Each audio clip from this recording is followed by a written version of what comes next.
नमस्कार, स्वागतम इस स्पेशल इंटरव्यू में। मैं कौशिक देकर, deputy editor India today magazine, और आज हमारे साथ है असम के मुख्यमंत्री डॉक्टर हिमंता बिस्वा शर्मा। ये इंटरव्यू सिर्फ एक जर्नलिस्ट और एक पॉलिटिशियन के बीच ही नहीं है। ये इंटरव्यू दो ऐसे शख्स के है जो एक ही कॉलेज गए थे, कॉटन कॉलेज असम के। तो इस इंटरव्यू में ज़्यादातर चीज़ें कॉटन कॉलेज को लेके भी होंगे और पॉलिटिक्स से ज़्यादा पर्सनल भी होंगे, लेकिन शुरुआत हम पॉलिटिक्स से ही करेंगे। अभी डॉक्टर शर्मा ने एक मीटिंग किया है ऑल असम माइनॉरिटीज़, ख़ास तौर से इंडिजिनस मुस्लिम लोगों के साथ। आप अक्सर जाने जाते हैं असम के बाहर कि आपको मुस्लिम से काफ़ी दिक्कतें हैं। तो ये मीटिंग क्या था? ये मुस्लिम लोगों के, आपके मीटिंग के जो मैंने हेडिंग देखा है, मुस्लिम लोगों के सशक्तिकरण के लिए, ये अचानक आपको प्यार कैसे आ गया? नहीं, आपको मालूम है कि थोड़ा असम में जब से मैं कार्यभार लिया हूँ तब से पॉपुलेशन का जो एक्सप्लोशन है उसमें मैं फोकस कर रहा हूँ। 2001 का सेंसस में असम का हिंदू पॉपुलेशन का ग्रोथ था 16% और मुसलमान पॉपुलेशन का ग्रोथ था 29%। 2011 का सेंसस में भी मुसलमान का ग्रोथ 29% रहा, हालांकि हिंदू पॉपुलेशन का ग्रोथ 10% तक घट गया। 29% अगर एक कम्युनिटी हर 10 साल बढ़ते हैं, मतलब 2.9 एनुअली, तब आप समझ सकता है कि लैंड का ऊपर प्रेशर कितना होगा, परिवार का आय का ऊपर कितना प्रेशर होगा, स्कूल कॉलेज हॉस्पिटल का ऊपर कितना प्रेशर होगा।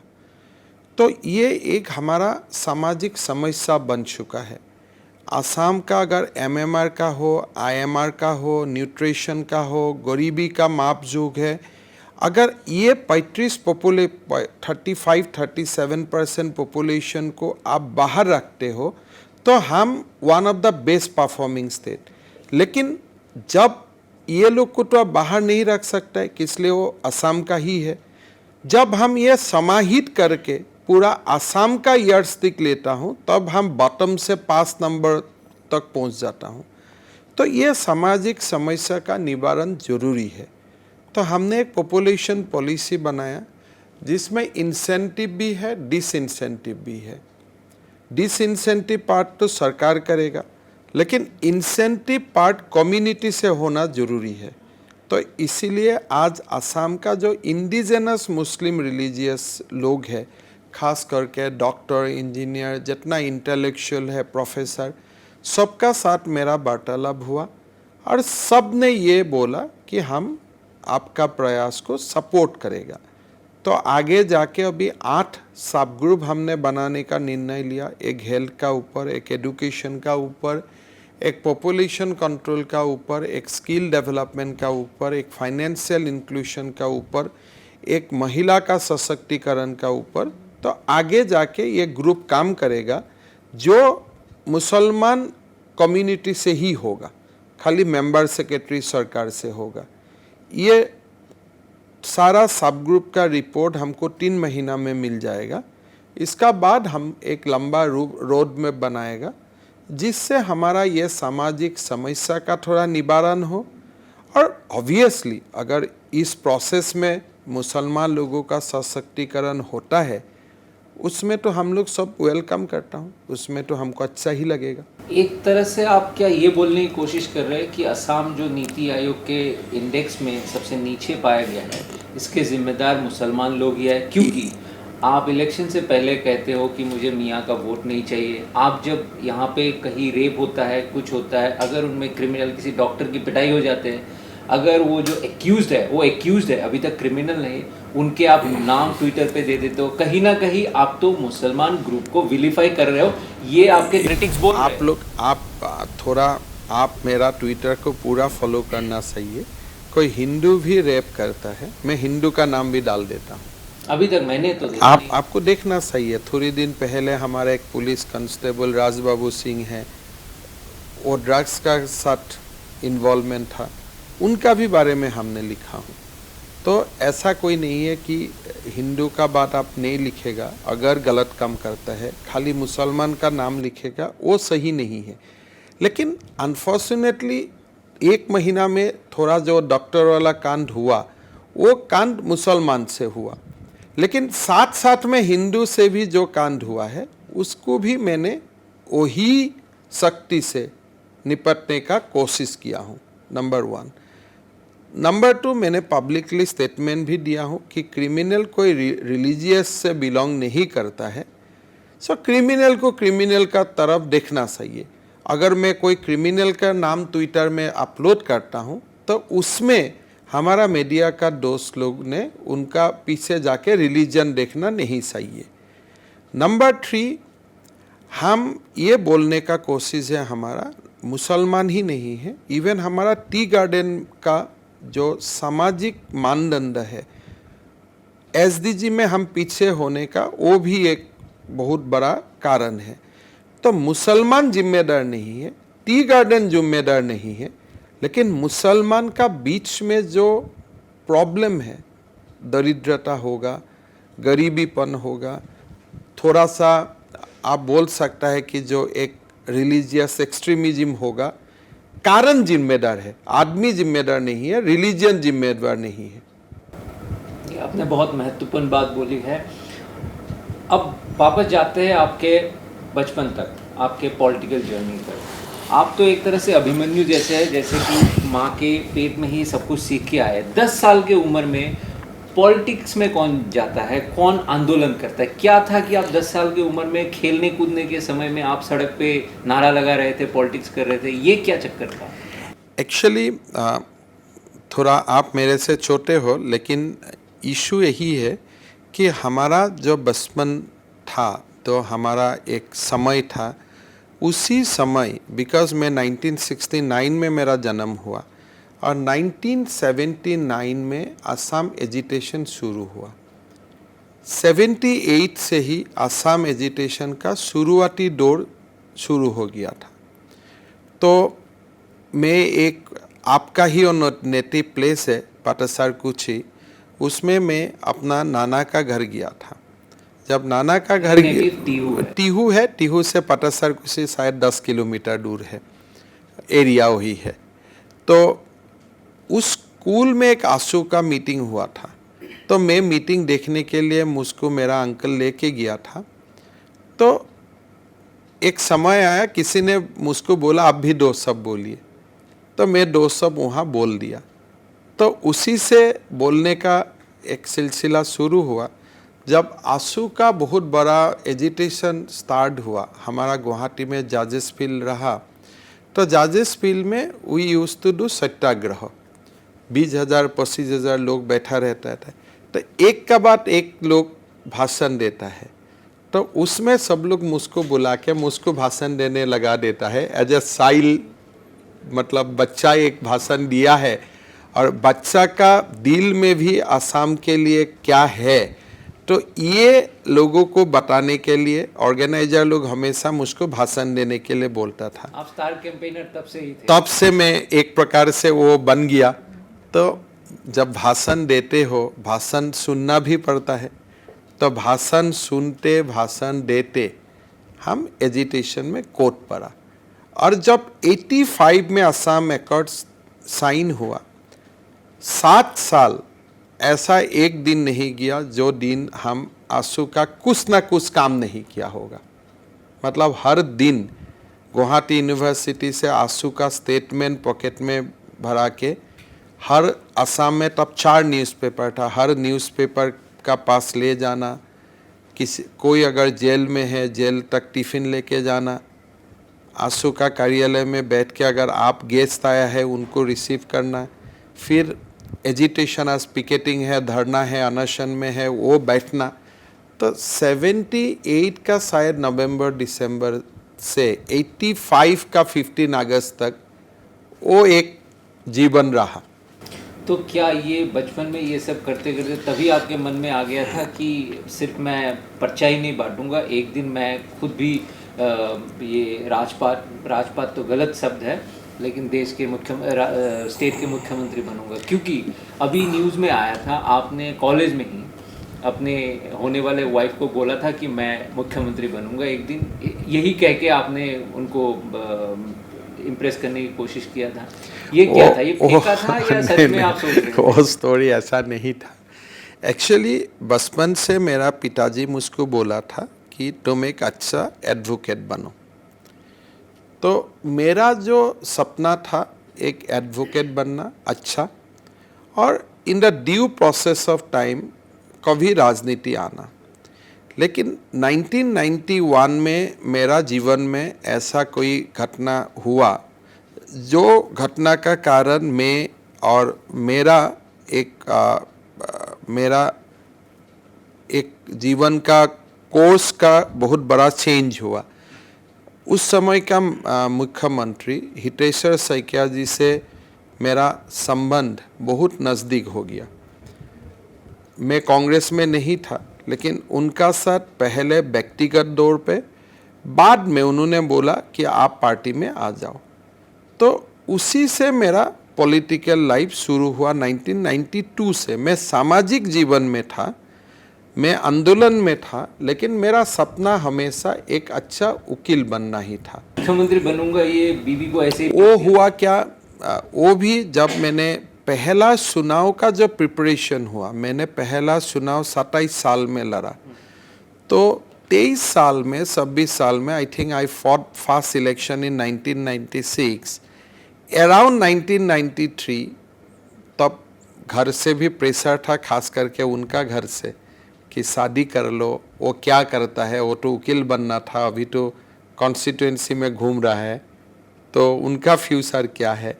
और मेरा बीवी का घर में थोड़ा उनके लिए चिंता था। तो मुझको पूछा कि मैं क्या बताऊं घर में। मैं बोला देखो, मैं तो अभी ट्रेनिंग ही कर रहा हूं, चुनाव भी जीतूंगा, मंत्री भी बनूंगा और मुख्यमंत्री भी बनूंगा, तो घर में इतना तो जाके बता दो।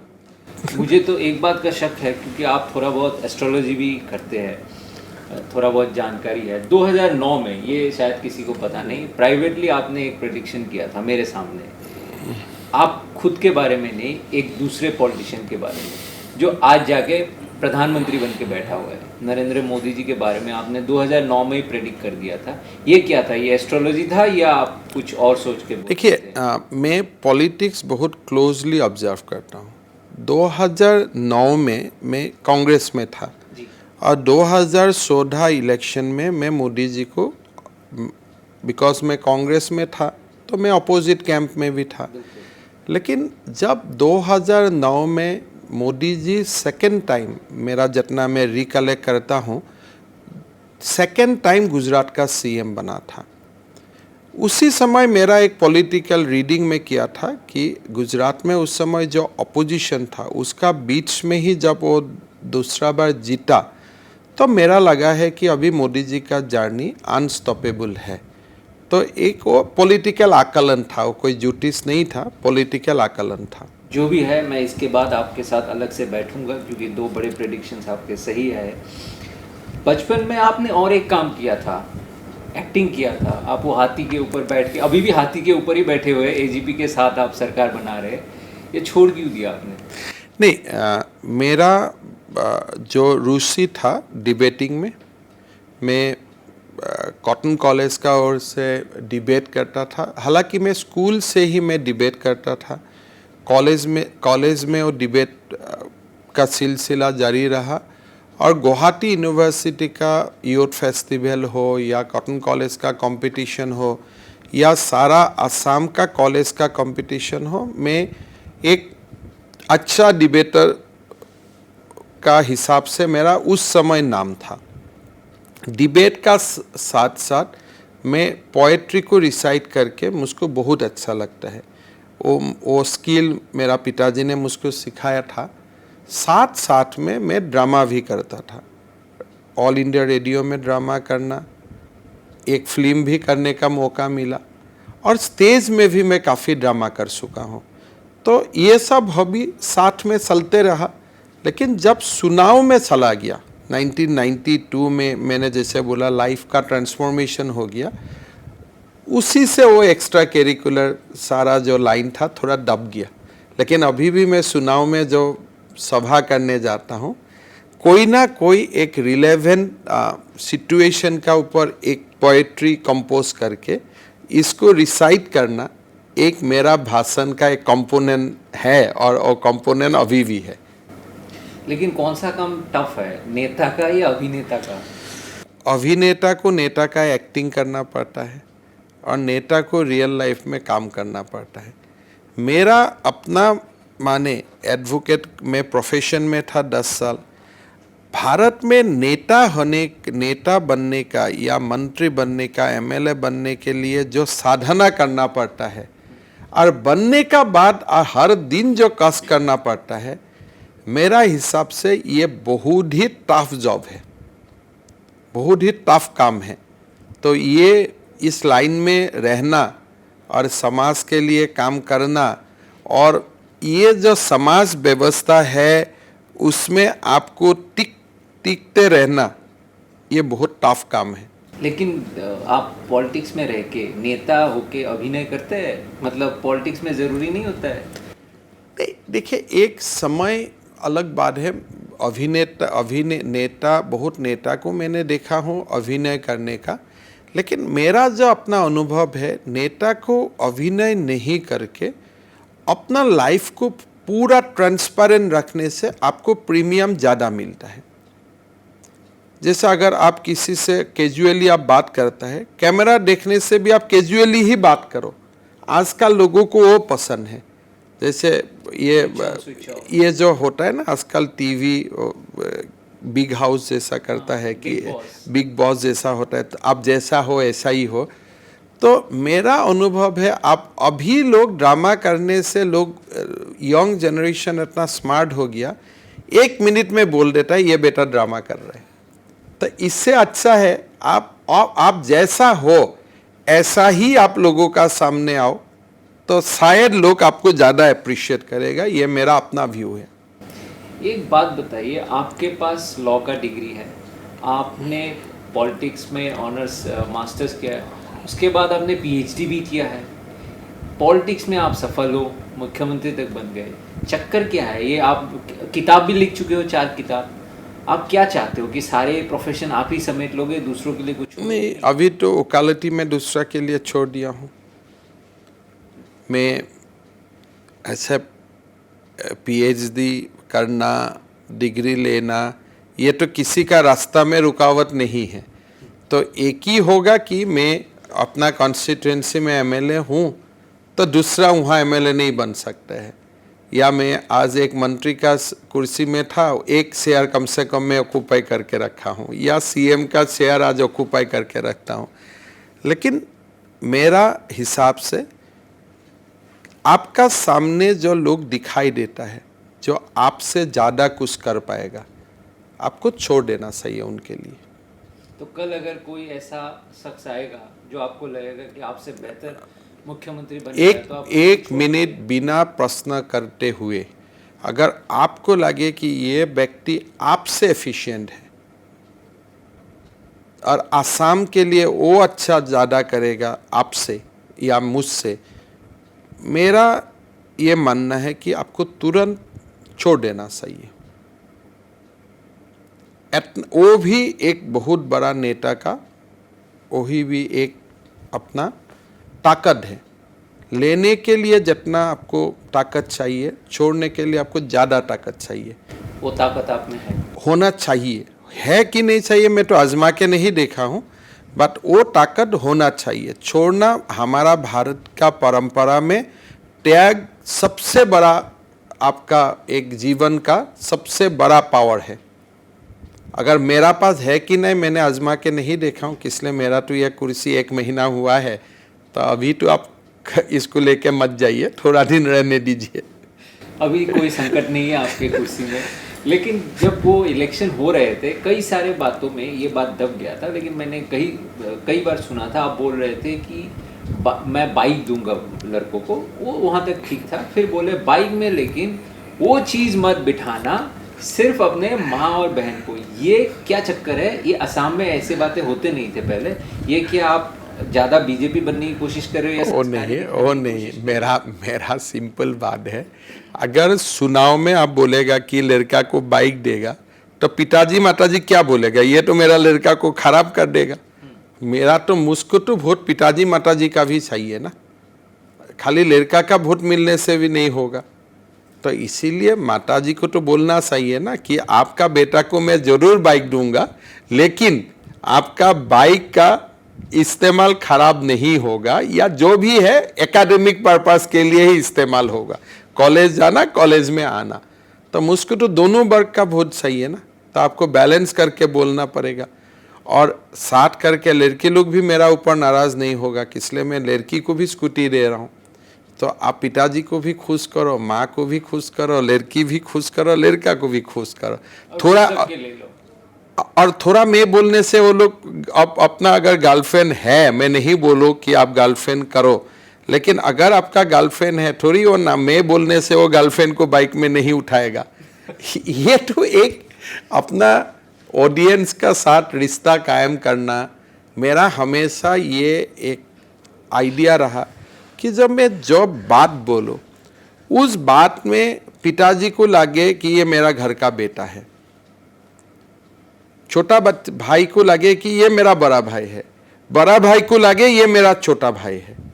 तो ये जो एक कन्वर्सेशन होता है स्पीच में, सारा मकसद यही है कि सब लोग का दिल में आपके लिए एक अपनापन हो।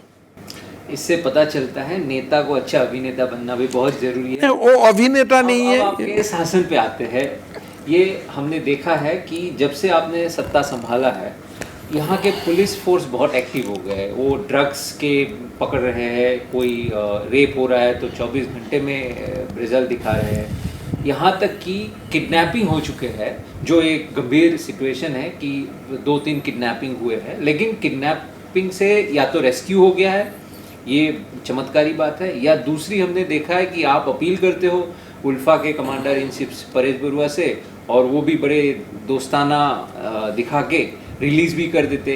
ये क्या चक्कर है, इतनी यारी दोस्ती, आप तो सबके दोस्त बन गए। नहीं, एक बात है कि जो एक अल्फा ने मेरा रिक्वेस्ट को माना, ये तो ठीक है, मैं गुडविल मानता हूँ कि उनका तरफ से गुडविल था, लेकिन मैंने क्लियर करके बोल दिया हूँ कि सोवेरेंटी पर मैं डिस्कस नहीं करूँगा।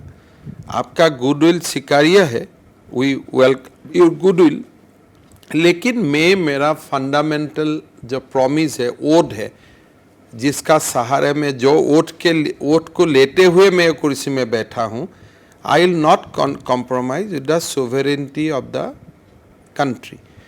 तो एक गुडविल था, हमने वेलकम किया। लेकिन जहाँ तक क्रिमिनल को पकड़ना है, Assam police is a very efficient force. They have tackled Alpha agitation, they have taken Bodo militancy, they have taken Karbi militancy, all at a time. So I always believe कि Assam police का अंदर में वो क्षमता है, ये मैंने नहीं बनाया, फंडामेंटली वो क्षमता का वो लोग अधिकारी है। तो मैंने उनको बोला कि आप अधिकार को इस्तेमाल कीजिए। हमने कुछ चेंजेस किया पुलिस का नियुक्ति में, खास करके एसपी, एडिशनल एसपी, डीएसपी, ओसी, वो सब नियुक्ति में मैं मेरा मंत्री और एमएलए लोगों को अपील किया कि कोई नाम रिकमेंड मत कीजिए, let DGP do it, let his team do it, but accountability भी उन्हीं को ही लेना पड़ेगा। जो मैंने शुरू किया, मैंने पुलिस हेडक्वार्टर में गया, सबको एड्रेस किया, मैंने बोला देखो आज से एसपी आप पोस्टिंग करेगा, आज से थानेदार आप पोस्ट करेगा, लेकिन आपका इलाका में कोई क्राइम नहीं होना चाहिए। अगर होता है उसको पकड़ने का जिम्मेदारी आपका है। And by the grace of God things are moving in right direction. तो आप सरकार में 2004 से हैं और बीजेपी सरकार में भी थे आप। ये पुलिस फोर्स, यही पुलिस फोर्स जो कुछ नहीं कर पा रहे थे, पूरे असम में ड्रग्स फैल गए, अचानक रोज ड्रग्स ओवरऑल हो रहे हैं। देखिए, ये चमत्कार क्या है? ये इस तरह से आप तो ये कह रहे हो कि ये पुलिस फोर्स जानबूझ के नकारा निकम्मा थे। देखो, लगभग ड्रग्स का बरामदी आगे भी हुआ है। ऐसा नहीं है कि हमने लास्ट ईयर एक बहुत बड़ा ड्रग्स का रैकेट को भी असम पुलिस ने अनर्थ किया है, लेकिन ये बढ़ चुका था।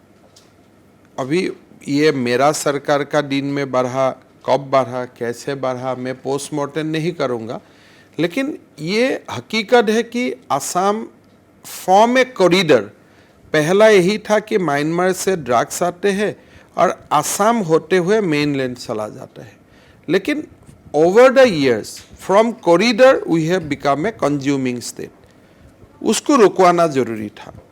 गृह मंत्री जी का पहला दिन में जब जिम्मेदारी लिया, गृह मंत्री जी ने मुझको 3 टास्क दिया कि ड्रग्स बंद होना चाहिए, कैटल स्मगलिंग बंद होना चाहिए और एक्सट्रीमिज्म को कंट्रोल करना चाहिए, मिलिटेंसी को कंट्रोल करना चाहिए।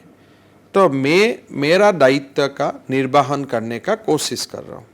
ये आपने कैटल की बात की, ये तो एक जितने भी बीजेपी सरकार है यहाँ पे ये काउ स्लॉटर बैन करना एक एजेंडा में होते ही है।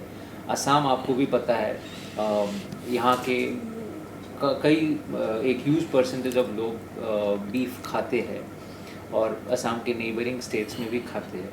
तो आप ये काउ स्लॉटर बंद करने की कोशिश कर रहे हैं, बीफ मीट पे कोई प्रतिबंधक लगा रहे हैं, वो बात नहीं, हम स्मगलिंग पे हमारा प्राइमरी फोकस है स्मगलिंग को बंद करें। अगर कल भारत सरकार बोलते हैं हम एक्सपोर्ट करते हैं ऑफिशियली, मेरा कोई इश्यू नहीं है, लेकिन as long as it is illegal, खान पान में कोई रोक नहीं। 2 बात है, एक है as long as it is illegal it should not happen, number 1। Smuggling का बात, खान पान का बात यही है कि आप मुसलमान एरिया में पोर्क को लेके मत जाइए, हिंदू इलाका में आप बीफ को लेके मत आइए। सेंसिटिविटी का ध्यान रखिए। रीजनेबल रेस्ट्रिक्शन हम लोग लाने जा रहा हूँ अगले महीना में। रीजनेबल रेस्ट्रिक्शन मीन्स जो एरिया इलाका में सब्सटेंशियल हिंदू पॉपुलेशन है वहाँ में आप बीफ का दुकान मत खोलो। लेकिन ऐसे भी हो सकता है एक इलाके में आपका 50 घर मुस्लिम हिंदू है और 2 घर मुस्लिम है, उसमें लग जाएंगे तो हाँ, उसमें वो 2 घर को हिंदू का सेंसिटिविटी को रेस्पेक्ट करना पड़ेगा। लेकिन ये तो आखिर तो खान पान में रेस्ट्रिक्शन इतना तो भारत का संविधान आपको इजाज़त देता है। खान पान, काऊ का जो खान पान है दूसरा खान पान का साथ आप मिला नहीं सकता है। भारत का संविधान में क्लॉज है डायरेक्टिव प्रिंसिपल में, तो दूसरा खान पान का साथ गो का खान पान को आप मिक्स नहीं कर सकते। और आप तय कैसे करेंगे कौन से एरिया में? तो वो हमारा डीसी रेगुलेट करेगा, वेटनरी ऑफिसर रेगुलेट करेगा। तो हमने क्लियरली कानून में है, उसका डेफिनेशन है, उसका रीजनेबल रेस्ट्रिक्शन है। लेकिन उसी समय में अगर आप एक मुसलमान जगह में 2 हिंदू है, वो 2 हिंदू को भी पोर्क को भी नहीं खाना चाहिए। तो आप एश्योर कर सकते हो कि आगे ये रीजनेबल रेस्ट्रिक्शंस पर के कोई परमानेंट बैन ना हो जाए बीफ? नहीं, बैन होने का सवाल नहीं है। असम में वो रेस्ट्रिक्शन पहले से है ही। गोपीनाथ बोरदोलोई जी ने 52 में ये रेस्ट्रिक्शन लाया था। तो अभी थोड़ा सा समय का अनुसार, परिवर्तित समय का अनुसार इसको थोड़ा हम लोग अप टू डेट करेगा।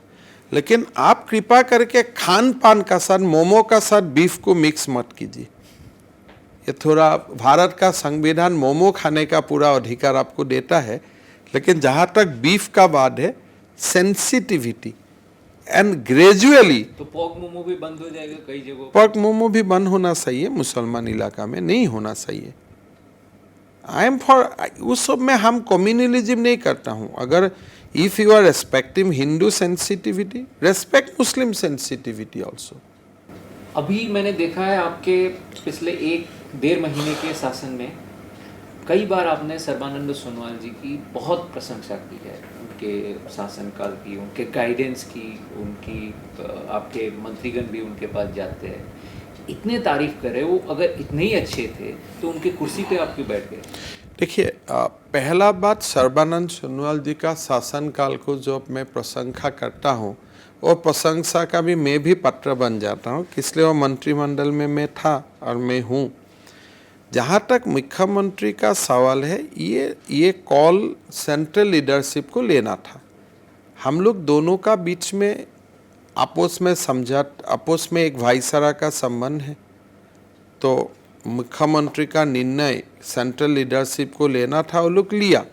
लेकिन जहाँ तक मेरा व्यक्तिगत संपर्क है, जहाँ तक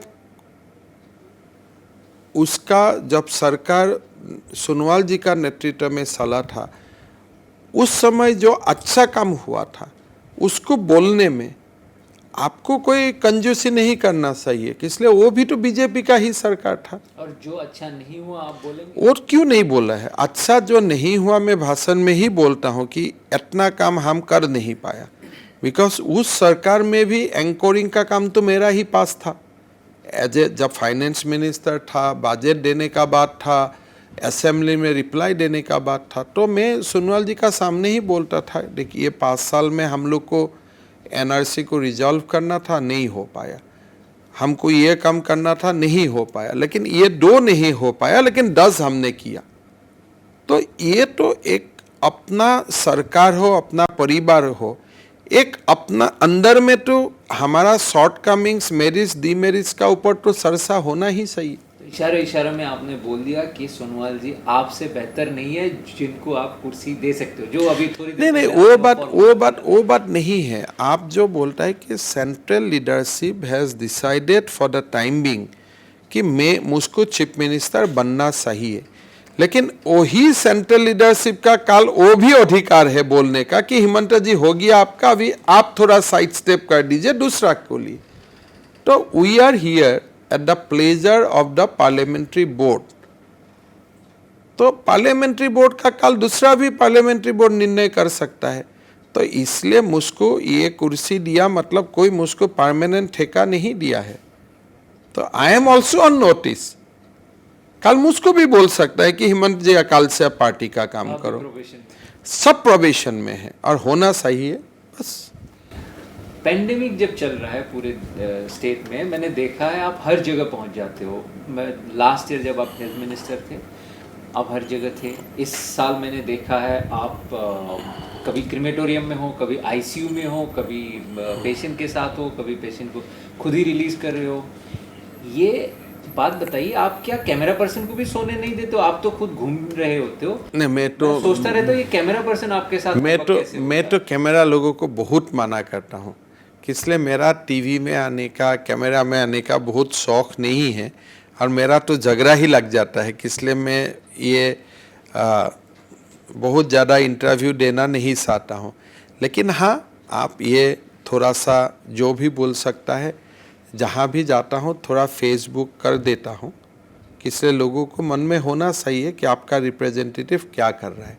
अगर वहाँ से कैमरा उठाता है तो वो मैं नहीं बोल सकता। नहीं कि मैं आप दिखाना चाहते हो कि मैं काम कर रहा हूँ जी? नहीं, जरूर काम कर रहा हूँ, वो दिखाना चाहिए ना, तभी तो पब्लिक रिप्रेजेंटेटिव ले। तो अगर पब्लिक को लगे कि मेरा लीडर सो रहा है, जब मेरा पिताजी हॉस्पिटल में मर रहा है, जब हॉस्पिटल में ऑक्सीजन नहीं है, उस समय मेरा लीडर घर में परिवार का साथ है, वो तो होना नहीं चाहिए।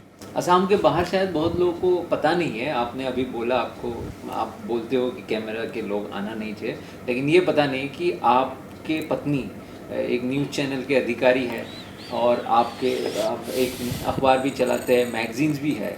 ये इरादा क्या है? लॉ के डिग्री भी है, हमारे पेट में लात मारने की तैयारी है। मेरा पत्नी एक औद्योगिक परिवार से है, तो उनको कुछ काम करना था तो काम किया है। तो मैं किताब आया था, संपादक ने लिखा था आपके चैनल के कि आपको बहुत बढ़िया अंडरस्टैंडिंग है पूरे ब्रॉडकास्ट इंडस्ट्री के, टीवी इंडस्ट्री के, टीआरपी से लेके कौन सी चीज़ लोगों को भाते हैं।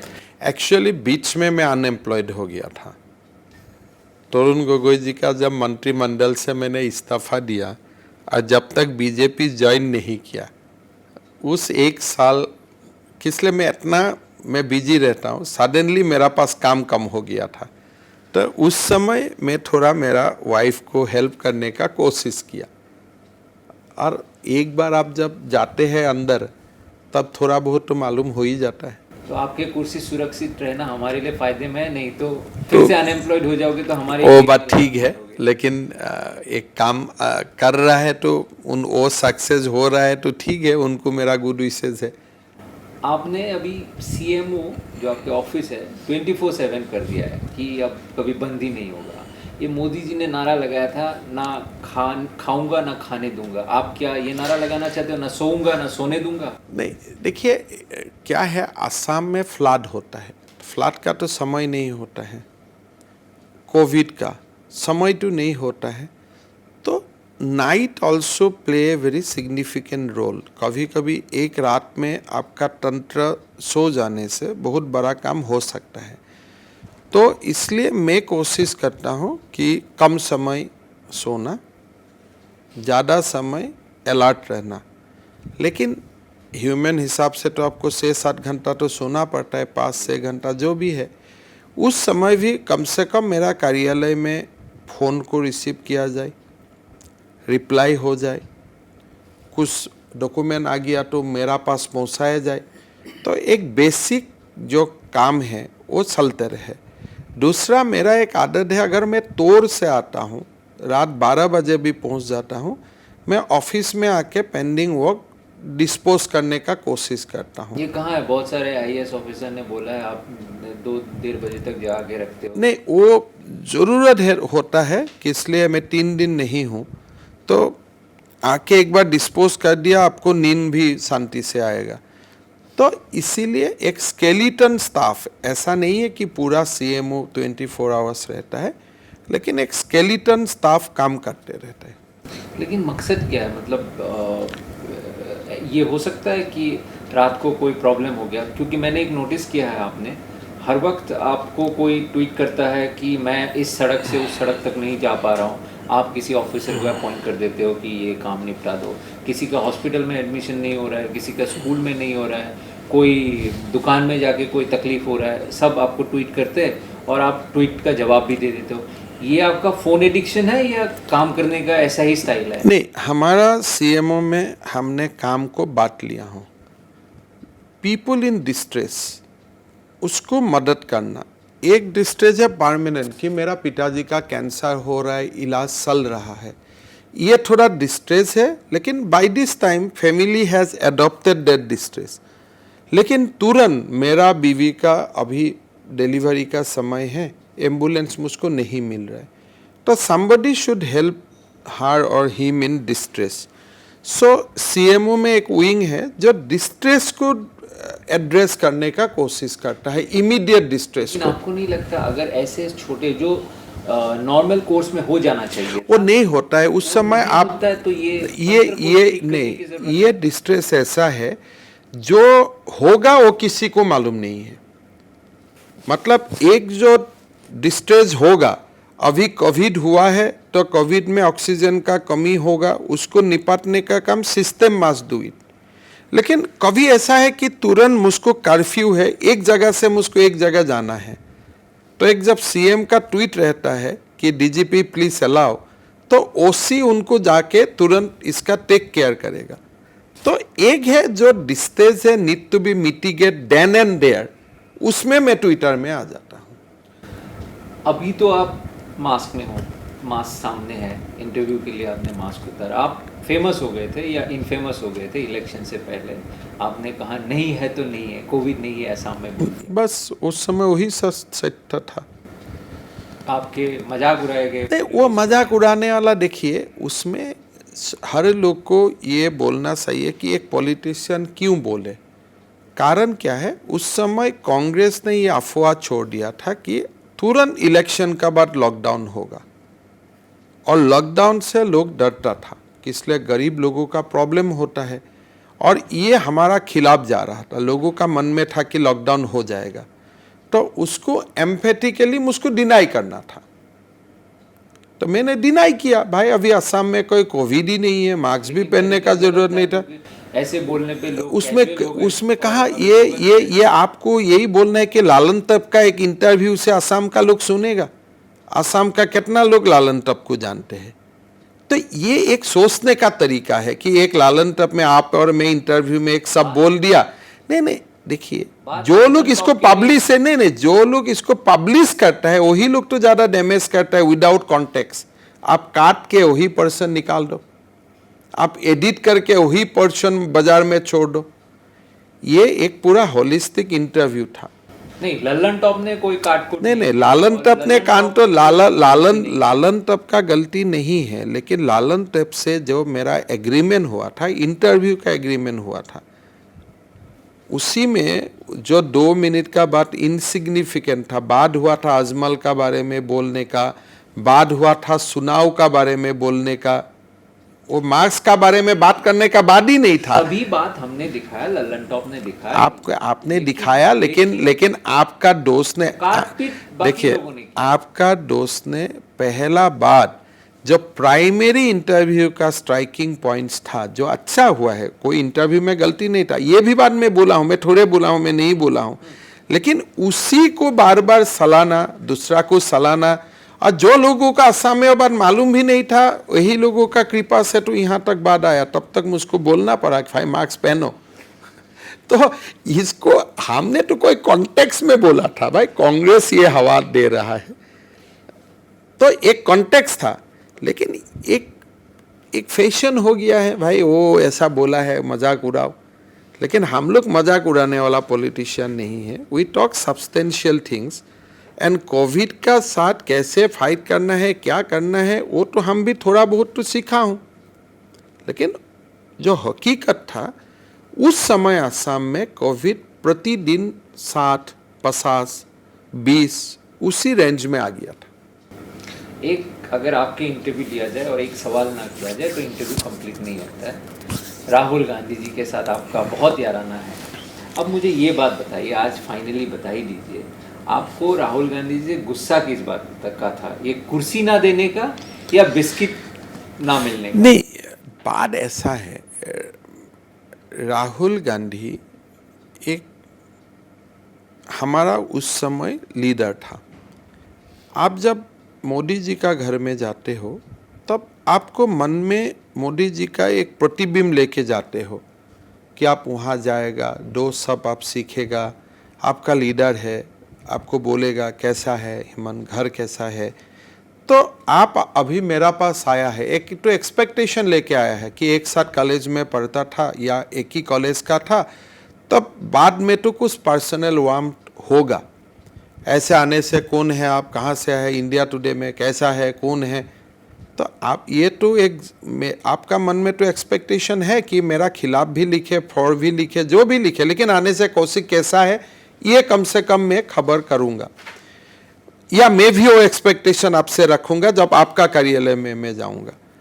तो राहुल गांधी में वो पर्सनल वार्मथ नहीं था। मैं आपको बहुत दिन पहले इंटरव्यू दिया था कि एक फ्यूडियल रिलेशनशिप में वो बिलीव करता है। तो primary objection is on that. कुत्ता उत्ता तो बात का बात है, but primary objection is that you can not run a party, more particularly in a democracy where you believe in master servant relationship या फ्यूडियल रिलेशनशिप। यही बात है, व्यक्ति का ऊपर कोई गुस्सा नहीं है, होना भी नहीं चाहिए।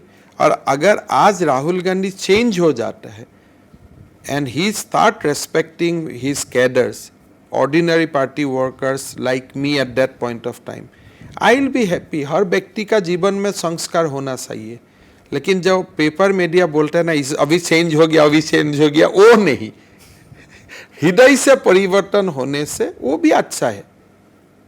तो मेरा ऑब्जेक्शन उसी में ही था, कोई व्यक्ति का ऊपर नहीं था। अब एज ए चीफ मिनिस्टर आप असम के लोगों को और भारत के लोगों को भी ये बताइए कि आप आने वाले 4 साल में, 5 साल में क्या ऐसा खास करेंगे, 2 या 3 चीज़ जिससे आपको लगता है कि पूरे असम के पॉलिटिकल, इकोनॉमिक, सोशल जो स्ट्रक्चर और सिनेरियो है बदल जाएंगे? देखिए, असम ड्रीम है टॉप 5 में ले। असम एक टॉप स्टेट है, इसमें हमारा पास बहुत फॉल्ट लाइन है। आप अगर हिंदू मुसलमान का बात बोलने से कोई लोगों को खराब पाते हैं, लेकिन ये भी एक हकीकत है कि हमारा पूरा हिंदू समाज एक आइडेंटिटी क्राइसिस में है, ये हकीकत है। कोई जगह में पॉवर्टी है। फिर एक असम में एक बहुत बड़ा एलिमेंट है जो सोविनिस्ट आइडियोलॉजी में बिलीव करता है। फिर वही सोविनिज्म को जाते जाते बहुत एक, मैं क्वांटिफाई नहीं करूँगा, लेकिन असम का अंदर एक वर्ग भी है जो जिसको चाहिए कि नहीं असम इंडिपेंडेंट कंट्री भी होना चाहिए। असम में कनेक्टिविटी का प्रॉब्लम है। लिमिटेड रिसोर्स का इशू है। मैं अभी तो मेरा पास कोई टैक्सेशन पावर नहीं है, मैं उसको रिसोर्स कहाँ से मिलेगा, ये एक प्रॉब्लम है। लेकिन प्रॉस्पेक्ट यही है कि असम में नेचुरल रिसोर्सेज है। असम का नया जो पीढ़ी है बहुत ही एडुकेटेड और होशियार है, लोग सिंपल है, लोग कोई अच्छा काम करे तो लोग इसको स्पेस देता है। तो ये चैलेंजेस एंड अपॉर्चुनिटीज उसका बीच में काम करते हुए आसाम को देश का एक कंट्रीब्यूटर स्टेट का हिसाब से हर टाइम आप देश का ये पैरामीटर है, आप नीचे है, देश आपको खिला रहा है, देश से आप नीचे है। शिक्षा में अगर लिटरेसी 42% है, आसाम इज 30%। तो जो देश का बोझ मत बनो, देश का आप संपदा बने। You become asset for the country, you are a asset, you are giving petrol, natural gas, पर हर यार्डस्टिक में आप देश का संपद बने। तो यही सपना है और यही सपना को साकार करने का कोशिश होगा। डॉक्टर शर्मा, बहुत बहुत धन्यवाद, आपने मुझे समय दिया, बहुत सारे बातें की। हम फिर से मिलेंगे, फिर से बहुत सारे बातें करेंगे, और एज ए कॉटनियन लगातार आप पे नज़र रहेगा। पूरे कॉटन कॉलेज का उम्मीद है, असम का उम्मीद है। बहुत बहुत धन्यवाद, बहुत अच्छा लगा। Thank you so much.